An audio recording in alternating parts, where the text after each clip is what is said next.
கர்த்தர் ஸ்தோத்திரம். நாளையில் எல்லோரும் நல்லா சந்தோஷமாக இருக்கீங்களா? கர்த்தர் உங்களை ஆசீர்வதிப்பாராக. ஆமே. தெய்வ பிள்ளைகளை யாராக இருந்தாலும் சந்தோஷமாகவே இருக்கணும். நீங்கள் எப்போவும் சந்தோஷமாக தான் இருக்கணும். ஏன்னு கேட்டிங்கன்னா, நீங்கள் ஆண்டவர் சந்தோஷத்துக்கு உன்னதத்தில் இருக்கிற தேவனுக்கு மகிமை உண்டாவதாக என்றால் தெய்வதூதன் சொன்னார். உங்களுக்கு சமாதானம் உண்டாகட்டும் தான் சொன்னார். உங்களுக்கு சந்தோஷம் உண்டாகட்டும் தான் சொன்னாங்க ஏசப்பா.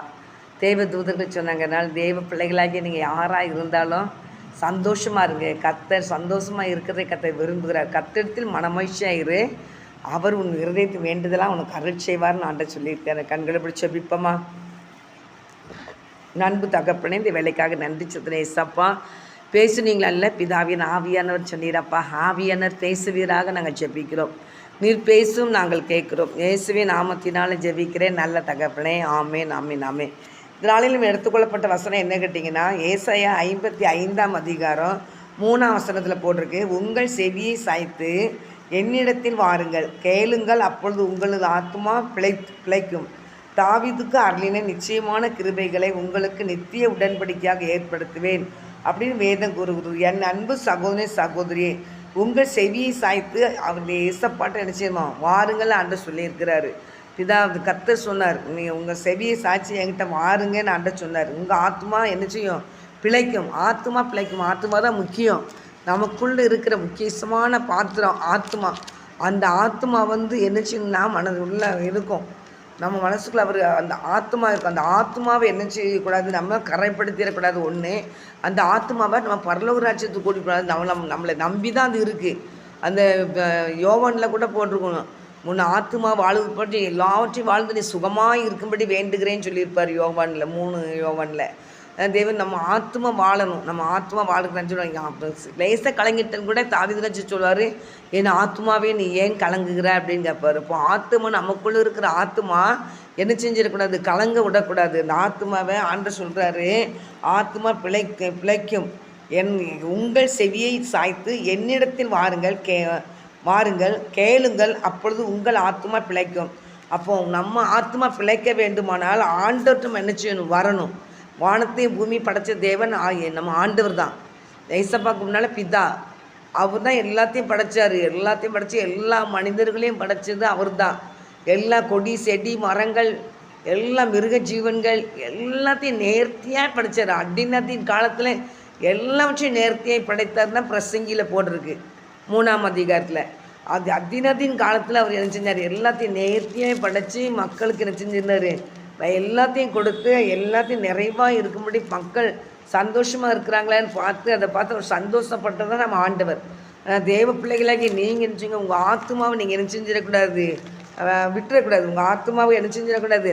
விட்டுறக்கூடாது. எங்கிட்ட நீங்கள் இந்த ஆத்மா உங்களோடு ஒட்டிக்கிட்டு இருக்குது. மண்ணில் இந்த உலகத்தில் இந்த மண்ணுனால நம்ம எடுத்ததுனால இந்த மண் சரீரத்து என்ன செய்யும்? எடுத்து மூடிடுவாங்க. மண்ணுக்குள்ளே குழிக்குள்ளே போட்டு மூடிடுவாங்க. ஆனால் ஆவி தேவன் கொடுத்தது ஆண்டவர்கிட்ட போயிடும். நமக்குள்ளே இருக்கிற ஆத்மா தான் என்ன செய்யும்? இளைப்பாறுதலுக்கு போவோம். ஆனால் ஞாயிற்றுப்பு நாளன்னைக்கு அந்த எல்லாத்தையும் அந்த இளைப்பாறுதலுக்கு ஆத்மாக்களை எழுப்பி புதிய சரீரத்தை கொடுத்து ஆண்டவர் வச்சுருப்பார். ஆனால் அதை ஆண்டவர் நோக்கி பார்த்தா தான் என்ன செய்ய முடியும்? பிழைக்க முடியுமே தவிர ஆண்டவரை நோக்கி பார்க்காத ஆத்மாக்கள்லாம் என்ன செய்யும்? அக்கனியில் தள்ளப்படும் தான் பைபிளில் போட்டிருக்கு. அது அக்கனிக்கு போயிடும். ஆனால் நீங்கள் வசனம் என்ன போட்டிருக்குன்னா, அப்பொழுது உங்கள் ஆத்மா பிழைக்கும். அவரை நோக்கி பார்க்கணும்.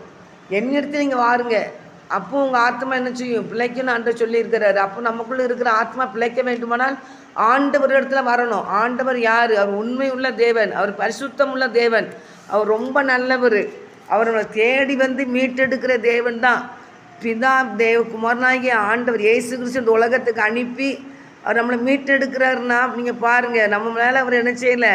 சரி போகிறாங்க, பாவம் செய்கிறாங்க, ஏகமாக கெட்டு போய் கிடக்காங்க, குடிக்காங்க, வெறிக்காங்க, அவங்க பாட்டு போட்டுன்னு சொல்லி ஆண்டவர் விடலை. எல்லாத்தையும் அதுலேருந்து ஒரு விடுதலை பண்ணி அவருக்கு என்ன செய்கிறார்? இளைப்பாறுதலுக்கு நேரம் கொண்டு வந்துட்டு இருக்கிறார். என் அன்பு சகோதரனே சகோதரியே, ஆண்டவரை நோக்கி நீங்கள் பார்த்தீங்கன்னா உங்கள் ஆத்மா என்ன செய்யும்? பிழைக்கும்னு சொல்லி வேதம் கூறுகிறது. நீங்கள் 5ஆம் வசனத்தை பார்த்தீங்கன்னா, இதோ நீ அறியாது இருந்த ஜாதியெல்லாம் என்ன செய்வேன்? வரவழைப்பான். நீங்கள் ஆண்டவர் நோக்கி பார்த்தீங்கன்னா உங்களை பிழைக்க பண்ணுகிறாரு. அது மாத்திரம் இல்லை, நம்ம அறியாத ஜாதிகளெல்லாம் நம்ம பக்கமாக ஆண்டவர் நினச்சி வரான் கொண்டு வருவேன் ஆண்டவர் சொல்லியிருக்கார். உன்னை அறியாது இருந்த ஜாதி உன் தேவனாகிய கர்த்தர் நிமித்தம் ஆண்டவர் நிமித்தமாக இஸ்ரவேலுடைய பரிசுத்தரை நிமித்தமும் உன்னிடத்துக்கு ஓடி வரும். அவர் உன்னை மேன்மைப்படுத்தி இருக்கிறார். தேவ பிள்ளைகளாகி நம்மளை ஆண்டவர் மேன்மைப்படுத்தி வைத்திருக்கிறார். இந்த உலகத்தில் வந்து எவ்வளவோ மக்கள் மேன்மைக்கு நேரம் இருப்பாங்க, பெரிய ஆசீர்வாதமாக இருப்பாங்க. ஆனால் நீ பரலோக ராஜ்யத்துக்குள்ளே போக முடியாது, நித்திய ராஜ்யத்துக்குள்ளே அவங்க போகவே முடியாது. இந்த உலகத்தோட அந்த பணம் எல்லாமே முடிஞ்சிடும். அந்த அவங்கள போகும்போது கொண்டு போகிறது கிடையாது, போட்டு தான் போகிறாங்க. ஆனால் அக்னிகளை தள்ளப்பட்டுருவாங்க. ஆனால் இந்த உலகத்தில் ஆண்டவர் ஆசீர்வதித்து மெய்யான சமாதானம் மெய்யான சந்தோஷத்தை கொடுத்து இந்த உலகத்தில் வச்சு அவங்களுடைய முடிவு வரும்போது தேவ ராஜ்யத்துக்குள்ளே ஆண்டவருடைய பிள்ளைகளை எடுத்துக்கிட்டு வர. அதனால் தேவ பிள்ளைகளை நீங்கள் எப்போதும் நம்மளை அவர் எதிர்பார்த்து கொண்டே இருக்கிறார். பிதாவினால் ஆசீர்வதிக்கப்பட்டவர்களே அப்படின்னு ஆண்டவர் சொல்லியிருக்கிறாரு. உள்ளே வாருங்கள் தான் ஆண்டவர் சொல்லியிருக்கிறார். என் அன்பு தேவ பிள்ளைய ஆண்டவரை நோக்கி நீங்கள் பாருங்கள், அப்போ தான் பிழைக்க முடியுமே தவிர ஆண்டவரை நோக்கி நீங்கள் பார்க்காம மனம் விரும்பினபடி போய்கிட்டே இருந்தாலும் இன்றைக்கி கர்த்தருடைய பிள்ளைகளென்று பேர் வச்சு மனம் விரும்பினபடி இருந்துக்கிட்டு நம்ம மனசு பிரகாரம் நியாயம் தீர்த்துட்டு இப்படியே இருந்தாங்கன்னா நினச்ச முடியாது, ஒன்றும் பண்ணவே முடியாது. அதனால் தேவ பிள்ளைகளுக்கு நமக்கு ஆண்டவர் நம்மளை என்ன செஞ்சுறாரு, பார்த்து கொண்டே இருக்கிறாரு. ஆண்டவர் கொடுக்கப்பட்ட டைமே கொஞ்ச நாள் தான், இன்னும் சீக்கிரம் ஆண்டவர் வரப்போகிறாரு. அவருடைய அடையாளங்கள் எல்லாம் நடந்துக்கிட்டே இருக்குது. ஆனால் தேவ பிள்ளைகள் நீங்கள் அதான் சொன்னார், கடைசி காலத்தில் நீங்கள் விழித்திருங்கள், பிசாசு கெர்ச்சிக்கிற சிங்கத்தை போல் யாரை விழுங்கலாம்னு சுற்றி திரிகிறான். அதனால் நீங்கள் என்ன செஞ்சிடாதீங்க, அவனுடைய சத்தத்துக்கு செவி கொடுத்துடாதீங்க, அவனுடைய மாயமாலத்துக்கு நீங்கள் இடம் கொடுத்துறாதீங்க, வஞ்சனையான பேச்சுகளுக்கு இடம் கொடுத்துறாதீங்க. என்னையை நோக்கியே பாருங்கள், என்னை நோக்கி பாருங்கள், அப்போ தான் நீங்கள் பிரகாசம் அடைய முடியும்னு ஆண்டவர் சொல்லி இருக்கிறாரு. நீங்கள் பார்த்தீங்கன்னா 55 ஏசாயா 55:6 பார்த்தீங்கன்னா, கர்த்தரை கண்டடையத்தக்க சமயத்தில் அவரை தேடுங்கள், அவர் சமீபமாக இருக்க அவரை நோக்கி கூப்பிடுங்க. அவர் சமீபமாக இருக்கிறாரை நோக்கி கூப்பிடுங்க, அவரை நோக்கி நீங்கள் கூப்பிடுங்க. அவர் எங்கேயும் ரொம்ப தூரத்துலலாம் கிடையாது. தாவீது சொன்னது போல் கர்த்தரை எனக்கு முன்பாக வைத்திருக்கிறேன்னு அவர் என் வலது பரிசத்தில் இருக்கிறபடினா நான் அசைக்கப்படுவதில்லைன்னு அவர் சொல்லியிருக்காங்க. அப்போ எவ்வளோ பக்கத்தில் இருக்கிறாருப்பாங்க, பக்கத்தில் தான் இருக்காங்க ஆண்டவர். தேவ பிள்ளைகளை நீங்கள் யாராக இருந்தாலும் சரி தான் ஏசப்பாவை நோக்கி கூப்பிடுங்க. அப்போ தான் அவரை நோக்கி கூப்பிட்டா தான் நம்ம நினச்சி ரட்சிக்கப்பட முடியும். அவரை தேடுங்க, அவர் சமீபமாக இருக்கலாம், அவரை நோக்கி நினச்சிங்க கூப்பிடுங்கன்னு இருக்கிறாரு. அவர்கள் அவரை நோக்கி பார்த்து பிரகாசம் அடைந்தார்கள், அவர் முகங்கள் வெக்கப்பட்டு போனதே இல்லைன்னா தாவீது ராஜா சொல்லியிருக்கிறாரு. அவருக்கு எவ்வளோ துன்பம் வந்த போதிலும் எல்லா நேரத்துலையும் ஆண்டவர் தான் முன்னால் வச்சு ஓடிக்கிட்டு இருந்தார். அதனால் தேவனுடைய பிள்ளைகளாகி நீங்கள் யாராக இருந்தாலும் தேவனிடத்துக்கு திரும்புங்க. இந்த 7ஆம் வசனத்தில் கூட போட்டிருக்கு, மத்திய பாகத்தில் போட்டிருக்கு, நம்முடைய தேவனிடத்திற்கே திரும்ப கடவன், அவர் மன்னிக்கிறதற்கு தயப்படுத்தவராக இருக்கிறார். நம்மளுடைய தேவனிடத்தில் திரும்புங்க, அவர் மன்னிக்கிறதுக்கு தயப்படுத்தவராக. யாராக இருந்தாலும் ஆண்டவர் மன்னிப்பார். ஆண்டவர் மன்னிக்கலேன்னு நினைக்கிறீங்க, மனுஷங்க மன்னிக்கிறது இல்லை, மனுஷங்களை தான். அப்படி தேவன் ஒரு மனிதனை அவர் கரத்தில் எடுத்துக்கிட்டாருன்னா அந்த மனிதனை அவர் விரும்புகிற வண்ணமாய் வணைந்து எடுப்பார். வணைந்து எடுக்கும்போது ஆண்டவர் விரும்புகிற வண்ணத்தில் அவர் நினச்சிவார், வணைஞ்சு எடுத்துக்கிட்டு இருப்பார். அதனால் அவர் மன்னிக்கிறவர் இருக்கிறாரு, தயப்பெருத்தவராக இருக்கிறார். அதனால் தேவ பிள்ளைகளை நீங்கள் ஏசாயா 55ஆம் அதிகாரத்தில் 7ஆம் வசனத்தில் எதை போட்டிருக்குன்னு கேட்டிங்கன்னா, நான் மத்திய பாகத்தை தான் வாசித்தேன். துன்மார்க்கன் தன் வழியையும் அக்கிரமக்காரன் தன் நினைவுகளையும் விட்டு கர்த்தரிடத்தில் நினைச்சு திரும்ப கடவன், அவர் அவன் மேல் மனதுருகுவார். நம்முடைய தேவனிடத்திற்கே திரும்ப கடவன், அவர் மன்னிக்கிறதுக்கு தயவு பெறுத்தவராக இருக்கிறார் அப்படின்னு இருக்கு. அப்போ யாராக இருந்தாலும் சரி தான், துன்மார்க்கமான காரியங்களாக இருந்தாலும் சரி தான், அவன் தன் வழியை விட்டுட்டு அக்கிரமக்காரங்கள் தன் நினைவுகளை விட்டுட்டு கர்த்தரிடத்தில் நினைச்சிருமா திருமணம் ஆண்டவர்கள் திரும்பினா தான் அவங்களுக்கு என்ன விடுதலை உண்டு. அக்கிரமம் செய்கிறவங்களாக இருந்தாலும் சரி தான், துன்மார்க்கமாக இருந்தாலும் சரி தான், ஆனால் கர்த்தரிடத்தில் திரும்புங்கன்னு தான் போட்டிருக்கு. கர்த்தரிடத்தில் திரும்ப கடவன், அவன் மேல் அவர் மனதுருகுவார். நம்முடைய தேவனிடத்திற்கே திரும்ப கடவன், அவர் மன்னிக்கிறதுக்கு தயப்படுத்தவராக இருக்கிறார். மன்னிக்கிறதுக்கு தயப்படுத்துள்ள தேவன். என் அன்பு தேவ பிள்ளைய, எந்த மனிதனுடைய அன்பையும் தேடாதீங்க, எந்த மனிதனுடைய மனுஷங்களுடைய தயவும் நீங்கள் நாடாதீங்க. கர்த்தர் நினைச்சிறாரு, அவர் அக்கிரமங்கள் செய்தான் சரி தான், துன்மார்க்கமாக இருந்தாலும் சரி தான், உங்கள் வழியையும் உங்கள் நினைவுகளையும் கர்த்தரிடத்தில் நினச்சிங்க திருப்புங்க. அப்படிங்கும்போது ஆண்டவர் நினச்சவர் அவர் அவன் மேல் மனதூருக, உங்கள் மேலே மனதூருக வேண்டுமானால் அவரிடத்துல திரும்புங்க. அவரிடத்துல திரும்பினா தான் அதுலேருந்து நினச்சி விடுதலை உண்டு. தேவனிடத்துக்கு திரும்ப கடவன், அவர் மன்னிக்கிறதுக்கு தயப்படுத்தவராக இருக்கிறார். 8ஆம் வசனம் போட்டிருக்கு, என் நினைவுகள்லாம் உன் நினைவுகள் அல்ல. ஆண்டவர் என்ன நினைவச்சிருக்கிறோ அந்த நினைவு உங்கள் நினைவுகளை. நீங்கள் அப்படியே இந்த பூமியில் இருந்து என்னத்தெல்லாமோ என்ன கொடியை நட்டி கோட்டை கட்டி கொடியெல்லாம் நட்டுவீங்கன்னு சொல்லுங்கள். இல்லை, ஆண்டவர் என் நினைவுகள் உங்கள் நினைவுகள் அல்ல, உங்கள் வழிகள் என் வழிகள் அல்லன்னு ஆண்டவர் சொல்லிட்டாரு. தேவ பிள்ளைகளாக நீங்கள் யாராக இருந்தாலும் ஆண்டவரிடத்தில் மனம் திரும்பி ஆண்டவரிடத்தில் மன்னிப்பை பெற்று ஆண்டவருடைய என்ன சொல்கிறாரோ அதை கேட்டு அதன்படி நடக்கும்போது தேவநாயகத்தை உங்களை விடுதலை பண்ணுகிற தேவனாக இருக்கிறார். அதனால் தேவ பிள்ளைகளாக யாராக இருந்தாலும் சரி தான் ஏசப்பா பக்கத்தில் நீங்கள் ஆண்டவர் பக்கமாக திரும்புங்க. பிதா அவங்களை தேடிக்கிட்டே இருக்கிறாரு. அவர் மனதுருக்கமுள்ள தேவன், தயை பெருத்த தேவன். 9ஆம் வசனத்தை பார்த்தீங்கன்னா அந்த ஏசாயா 55ஆம் அதிகாரம் 9ஆம் வசனம், பூமியை பார்க்கிலும் வானங்கள் எப்படி உயர்ந்திருக்கிறதோ அப்படியே உங்கள் வழிகளை பார்க்கிலும் என் வழிகளும் உங்கள் நினைவுகளை பார்க்கிலும் என் நினைவுகளும் உயர்ந்திருக்குது ஆண்டவர் சொல்லியிருக்கிறாரு.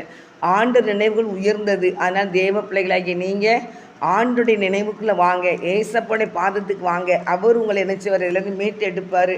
அப்படியே என் வாயிலிருந்து புறப்படும் வசனமும் இருக்கும். அது வெறுமையாக நினைச்சு திரும்பாமல் அது நான் விரும்புகிறதை செய்து நான் அதை அனுப்பின காரியமாகும்படி வாய்க்க பண்ணும் அப்படின்னு சொல்லியிருக்குது. அதனால் கர்த்தருடைய பிள்ளைகளை நீங்கள் அவர் விரும்புகிற வண்ணமாக நீங்கள் ஆண்டவர் பக்கமாக திரும்பி அவருடைய கருத்துக்களை நீங்கள் வாங்க. அப்போ தான் அவர் உங்களை என்னச்சு இப்படி வணைந்து எடுத்து அவர் என்ன விரும்புகிறாரோ அந்த விதமான பாத்திரமாக உங்களை வைக்க முடியும். அதனால் யாராக இருந்தாலும் சரி தான் தேவ பிள்ளைகளாகி நீங்கள் ஆண்டோடைய மட்டும் நீங்கள் நோக்கி பாருங்கள். இந்த உலகம் ஒரு மாயமான உலகம். இந்த உலகத்தை நம்பி என்ன செய்யுங்க, ஏமாந்துடாதீங்க. இந்த உலகம் பிசாசு உலகம். உலகத்தின் அதிபதி பிசாசு. அவன் மாயமானம் பண்ணுவான், தந்திரமான காரியங்களை செய்வான். எப்பேற்பட்ட அவன் செய்தாலும் அது அப்படியே அவனுக்கு தான் அக்கினி கடல்னு வைக்கப்பட்டிருக்கு. அக்கினி கடல் தள்ளப்பட்டவன். ஆனால் நீங்கள் துன்மார்க்கமாக இருந்தாலும் சரி தான், அக்கிரமக்காரராக இருந்தாலும் சரி. அந்த வசனம் 7ஆம் வசனத்தில் பார்த்தீங்கன்னா ஏசாயா 55ஆம் அதிகாரம் 7ஆம் வசனத்தில் துன்மார்க்கனாக இருந்தாலும் சரி தான், அக்கிரமக்காரன் இருந்தாலும் சரி தான், தன் வழியையும் தன் நினைவுகளையும் கத்தெடுத்தில் திரும்புங்க. ஆண்டவர்கிட்ட திரும்பும் போது அவங்களுக்கு என்ன செய்ய ஒன்று இருக்குது. அவர் மனதுருகிற தேவன். அவர் தேவனிடத்திற்கு திரும்புங்க. அவர் மன்னிக்கிறவரும் தயப்பெறுத்தவருமா இருக்கிறாரு. தேவ பிள்ளைகளாகி எனக்கு மன்னிப்பே கிடையாது, எனக்கு விடுதலையே கிடைக்காது, இதுதான் சொல்லி புலம்பி தவிக்கிறவங்களுக்கு ஆண்டவர் அருமையான வசனத்தை கொடுத்துருக்கிறாரு. அந்த அருமையான வசனம் அவர் பக்கம் திரும்பும்போது தேவனாய் கர்த்தர் உங்களை கொண்டு இணைச்சுவார், பெரிய காரியங்களை செய்வார், உங்களுக்கு விடுதலை கொடுப்பார். நீங்கள் இழந்து போன எல்லா சமாதானத்தையும் ஆண்டவர் தந்துடுவார். இழந்து போன எல்லா சந்தோஷத்தையும் தந்துடுவார். அதனால் நீங்கள் எதையும் குறித்து கலங்கவே வேண்டாம். அவர் அந்த லூக்காவில் கூட ஒரு 6ஆம் அதிகாரத்தில் கூட ஒரு வசனம் போட்டிருக்கோம். லூக்காவில் 6ஆம் அதிகாரத்தில் அந்த வசனத்தில் எப்பவும் எனக்கு ரொம்ப பிடிக்கும். என்னென்னா 6ஆம் அதிகாரம் 47ஆம் வசனம், என்னிடத்தில் வந்து என் வார்த்தைகளை கேட்டு அவைகளின்படி செய்கிறவன் யாருக்கு ஒப்பாக இருக்கிறான் என்று உங்களுக்கு காண்பிப்பேன். அவருடைய ஆண்டவர் வந்து அவர் வார்த்தையை கேட்டு அவைகளின்படி செய்யணும். ஆண்டவர் வார்த்தை என்ன சொல்லுது பார்த்து அவருடைய வார்த்தை கேட்டு அதன்படி செய்கிறவங்க யாருக்கு ஒப்பாக இருக்கிறாங்கன்னா உங்களுக்கு காண்பிப்பேன். ஆழமாய் தோண்டி கற்பாறையின் மேல் அஸ்திபாரம் போட்டு வீடு கட்டுகிற மனுஷனுக்கு ஒப்பாக இருக்கிறான். பெருமெல்லம் வந்து நீரோட்டம் அந்த வீட்டின் மேல் மோதியும் அதை அசைக்கக்கூடாமல் போயிற்று. ஏனென்றால் அது கண்மலையின் மேல் அஸ்திபாரம் போடப்பட்டிருந்தது. கண்மலையின் மேல் அஸ்திபாரம் போடப்பட்டிருந்தது. என் வார்த்தைகளை கேட்டும் அவைகளின்படி செய்யாதவனோ அஸ்திபாரம் இல்லாமல் மண்ணின் மேல் வீடு கட்டினவனுக்கு ஒப்பாயிருக்கிறான். நீரோட்டம் அதன் மேல் மோதினவுடனே அது விழுந்து முழுவதும் அழிந்தது என்றார். அவர் வார்த்தையை கேட்டு அவைகளின்படி செய்யாதவன் போடுற அஸ்திபாரம் மண்ணில் போட்ட அஸ்திபாரம். அது என்ன செய்யுச்சுன்னா அது நீரோட்டம் வருது. நீரோட்டங்கள் அது மேலே மோதும் போது அது விழுந்துருது, முழுவதும் அழிஞ்சு போயிருதுன்னு சொல்லி வேதத்தில் பார்க்குறோம், வசனத்தில் பார்க்குறோம். ஆனால் ஆழமாய் தோண்டி கற்பாறையின் மேல் அஸ்திபாரம் போடுறாங்க. ஆண்டவரை நம்பி அவர் மூலயமா அஸ்திபாரம் போடுறவங்க வீடு கட்டுற மனுஷனுக்கு ஒப்பாக இருக்கிறான். பெருமெல்லாம் வருது, நீரோட்டம் வருது, அதை வீட்டின் மேல் மோதி அதை அசைக்கக்கூடாமல் போயிடுச்சு. ஏனென்றால் அது கண்மலையின் மேல் அஸ்திபாரம் போடப்பட்டிருந்தது. கண்மலையினா ஆண்டவர் மேலே. எவ்வேறில் கூட ஒரு வசனம் போட்டிருந்துச்சு, நான் அங்கே முன்னால் பார்த்துருக்குறேன். அதில் என்ன போட்டுக்கணும், கண்மலையின் மேல் என்னச்சுன்னு தான் வீடை கட்டியிருக்கிறான் அப்படின்னு தான் வேதத்தில் பார்த்துருக்கிறேன். நான் என் அன்பு தேவ பிள்ளைகளாகி யாராக இருந்தாலும் சரி தான், ஆண்டவரை நம்பி அவர் மூலயமா நீங்கள் தேவனுடைய நாமத்தை மகிமைப்படுத்தும் போது தேவனாகிய கர்த்தர் இழைச்சிறாரா, அதை அசைய விட மாட்டார். அவர் என்கிட்ட அது அவர் மேலே விசுவாசம் உள்ளதாக இருக்குது. தேவ பிள்ளைகளாகி நீங்கள் பார்த்தீங்கன்னா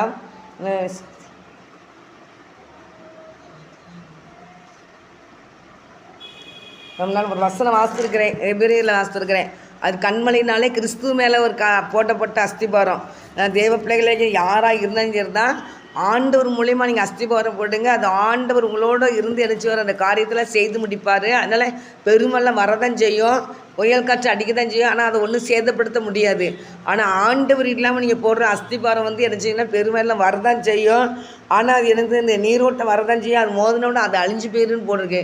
ஆனால் எந்த காரியத்திலையும் என்னிடத்து வந்து என் வார்த்தைகளை கேட்டு அவைகளின்படி செய்கிறவன் யாருக்கு ஒப்பாக இருக்கிறான்னு தான் இதை போட்டிருக்கு. அப்போ இப்போ 47 அவசரம் அவர்கிட்ட வந்து அவருடைய வார்த்தையின்படி நீங்கள் என்ன செய்யுங்க, நீங்கள் கேட்டு கீழ்ப்படிஞ்சிங்கன்னா கண்டிப்பாக அந்த எப்பேற்பட்ட காரியமாக இருந்தாலும் நீங்கள் ஜெயம் எடுப்பீங்க, நீங்கள் ஆசீர்வதிக்கப்படுவீங்க. தேவைப்பிள்ளையே காணாவூர் கல்யாணம் வந்து எல்லாருமே எடுக்கிறதா. காணாவூர் கல்யாணத்தில் வந்து என்ன பண்ணுறாங்க, தண்ணீரை ரசமாய் மாற்றுறாங்க. அப்போ வந்து திராட்சை ரசம் குறைஞ்சிட்டுன்னு சொன்ன உடனே ஆண்டு ஏசப்பாவுடைய அம்மா வந்து என்ன சொல்கிறாங்க, அவர் என்ன சொல்கிறாரோ அதன்படி செய்யுங்கன்னு தான் சொல்கிறாங்க. அப்போ ஏசப்பா என்ன சொல்கிறாரோ அதன்படி செய்யும்போது அது ஒரு ஜெயமான ஒரு வாழ்க்கை, அது ஆசீர்வாதமான ஒரு வாழ்க்கை. ஏசப்படி சத்தத்துக்கு நீங்கள் என்ன செய்யுங்க, செவி கொடுங்க. ஏசியாவில் கூட போட்டிருக்கிற 51ஆம் அதிகாரத்தில் என் ஜாதியாரே என் சத்தத்துக்கு என்ன செய்யுங்க, செவி கொடுங்கன்னு ஆண்டவர் சொல்லியிருக்கிறார். என் சத்தத்துக்கு நீங்கள் என்ன செய்யுங்க, செவி கொடுங்க. என் வார்த்தைகளை நீங்கள் என்ன செய்யுங்க, கவனிங்கன்னு ஆண்டவர் சொல்லியிருப்பார். பிறகு என்ன 51ஆம் அதிகாரத்தில் 4 சொல்ல, என் ஜனங்களே எனக்கு செவி கொடுங்கள், என் ஜாதியாரே என் வாக்கை கவனிங்கள் அப்படின்னு சொல்லிட்டு. அப்போ அவருக்கு செவி கொடுக்கணும், அவர் என்ன சொல்கிறதோ அதை பற்றி நம்ம கேட்கணும். நம்ம மாம்சம் விரும்பினபடி எல்லாத்தையும் செய்து எல்லா பிளான் போட்டுக்கிட்டு இருந்தோம்னா அந்த பிளான் முதல்ல நல்லா தான் இருக்கும், அந்த பிளான் போக போக அந்த பிளான் ஒன்றும் இல்லாமல் போயிடும். ஆனால் ஏசப்படி வார்த்தை கேட்டு அதன்படி செஞ்சிங்கன்னா கண்டிப்பாக உங்களை ஆண்டவர் நினச்சிவார், ஆசீர்வதிப்பார். நம்ம ஆண்டவர் ஆசீர்வதிக்கிற தேவன். அவர் பிள்ளைகள் மேலே பிரியமாக இருப்பார். என்கிட்ட என் பிள்ளைங்க என் வார்த்தையின்படி அவங்க செய்தாங்க, என் வார்த்தைக்கு கீழ்ப்படுகிறாங்க, என் பிள்ளைங்க நான் என்ன சொன்னாலும் என்ன செய்வாங்க, கீழ்ப்படிவாங்க. அது சொன்னதில்ல, என் சத்தத்துக்கு என் ஆடுகள் செவி கொடுக்கணும் மாதிரி யோவானில் கூட 10ஆம் அதிகாரத்தில் போட்டிருக்கோம். அவர் ஆண்டவருடைய சத்தத்துக்கு அந்த ஆடுகள் என்ன செய்வான், செவி கொடுக்கணும்னு சொல்லி ஆண்டவர் சொல்லியிருக்கிறாரு. அதனால் இந்த பாருங்கள் 10ஆம் அதிகாரம் 15ஆம் வசனத்தை போட்டிருக்குது. நான் என்னுடையவைகளை அறிந்தும் என்னுடையவைகளை அறியப்பட்டும் இருக்கிறேன், ஆடுகளுக்காக என் ஜீவனையும் கூட என்ன செய்வேன், கொடுக்கிறேன். இந்த தொழுவத்தில் உள்ளவைகள் எல்லாம் வேறு ஆடுகளுக்கும் எனக்கு அவைகள் நான் கொண்டு வர வேண்டும், அவைகள் என் சத்தத்துக்கு என்ன செய்யும், செவி கொடுக்கும். அப்பொழுது ஒரே மந்தியும் ஒரே மேய்ப்பனுமா இருப்பாங்க. என் சத்தத்துக்கு என் ஆடுகள் செவி கொடுக்கும் அப்படின்னு சொல்லியிருக்கிறாரு. என் தேவ பிள்ளைகளாகிய நானே நல்ல மேய்ப்பன் என்று சொல்லியிருக்கிறாரு. அதனால் அவர் பிள்ளைகளாக நம்ம இருப்போம், அவர் சத்தத்தை நம்ம கேட்டு அதன்படி நடப்போம். அவர் சத்தத்தை கேட்டு அதன்படி நடக்கும்போது அவர் சொல்லுவார், என் பிள்ளைங்க அப்படின்னு சொல்லி உரிமை பாராட்டுவார். அப்போ அவர் உரிமை பாராட்டினா யாரும் நம்மளை ஒன்றும் பண்ண முடியாது. ஆனால் நம்ம ஆண்டவர் சத்தத்தை கேட்காம மனம் விரும்பினபடி போகும்போது ஆண்டவர் வந்து நம்மளுக்கு ஒரு பிரச்சனைன்னா ஆண்டவர் உள்ளே தலையிட முடியாது. கேட்டால் பிசாசு சொல்லுவான், நான் சொல்கிறது தான் கேட்டு நடந்தாங்க அப்படின்னு சொல்லிட்டு பிசாசு தான் என்ன செய்வான், சொலவலை போட்டு புடைக்கிற மாதிரி புடைச்சிட்டு நடப்பான். ஆனால் தேவ பிள்ளைகளை யாராக இருந்தாலும் ஆண்டோடைய சத்தத்துக்கு நீங்கள் செவி கொடுங்க, ஆண்டவர் வார்த்தைக்கு கீழ்ப்படிஞ்சு அவர் என்ன சொல்லியிருக்கான்னு பார்த்து அதன்படி நடங்க. கர்த்தருடைய பிள்ளைகள் ஆகிய இதுதான் கிறிஸ்தவ வாழ்க்கை. ஏசப்பாடைய வார்த்தைக்கு கீழ்ப்படிஞ்சு நடக்கிறது தான் கிறிஸ்தவ வாழ்க்கை. மனம் விரும்பினபடி ஓடுறதுலாம் பிசாசுக்குரியது. தேவ சத்தத்துக்கு நீங்கள் செவி கொடுத்து தேவனுக்கு கீழ்ப்படிஞ்சு நடங்க, கர்த்தர் பெரிய காரியங்களை கர்த்தர் செய்வார். அப்படிப்பட்ட பாக்கியத்தையும் சிலாக்கியத்தையும் கர்த்தருடைய பிள்ளைகளுக்கு எல்லாத்துக்கும் கொடுத்து கர்த்தர் ஆசீர்வதிப்பார். அப்படி கீழ்ப்படுகிற ஆவியை கர்த்தர் கொடுக்கணும். நீங்கள் எப்போ பார்த்தாலும் ஆண்டவரே உங்கள் சித்தத்தின்படி நீ நடத்தும் ஆண்டவரே, உங்களுடைய சத்தத்தை நான் கவனமாக கேட்க எனக்கு கிருபை தாங்க ஆண்டவரேன்னு சொல்லி கேளுங்க. அப்படிப்பட்ட பாக்கியத்தையும் சிலாக்கியத்தையும் கர்த்தர் தந்து ஒவ்வொரு பிள்ளைகளையும் கர்த்தர் ஆசீர்வதிப்பார். ஆமேன். என் அன்பு தகப்பனே, இந்த வேலைக்காக நன்றி செலுத்துகிறேன் இசப்பா. ஆண்டவரே உடைய பலத்த கருத்தை எங்களை தாழ்த்தி ஒப்பு கொடுக்குறேன் இசப்பா. நீ பேசுகிற நல்ல வார்த்தைக்காக நன்றி செலுத்துகிறேன் இசப்பா. ஒவ்வொரு பிள்ளைகளும் உடைய சத்தத்தை கேட்டு உடைய சித்தத்தை செய்யட்டும் தகப்பனே. மாம்சம் விரும்பினபடி செய்யாதபடி தகப்பனே நீ உங்கள் சித்தமாக உங்கள் சித்தம் இல்லையான்னு சொல்லி பார்த்து செயல்பட கர்த்தர் உதவி செய்யுங்க. உடைய பாதத்தில் எங்களை தாழ்த்துக்கிறோம், எங்களை வெறுமையாக்கணும். கர்த்தருடைய நாம் மாத்திரம் எங்களை மையப்படட்டும். இயேசுவின் நாமத்தினால ஜெபிக்கிறேன் நல்ல பிதாவே, ஆமீன். ஆத்துமாவே கர்த்தரை சோதரி, முழு ஸ்தாமத்தை சோதரி, ஆத்துமாவே கர்த்தரை சோதரி, கர்த்தர் செய்ய சகல உபங்களை மறவாதே. ஆமேன், ஆமேன், ஆமேன். கர்த்தர் உங்களை ஆசீர்வதிப்பாராக. ஆமேன்.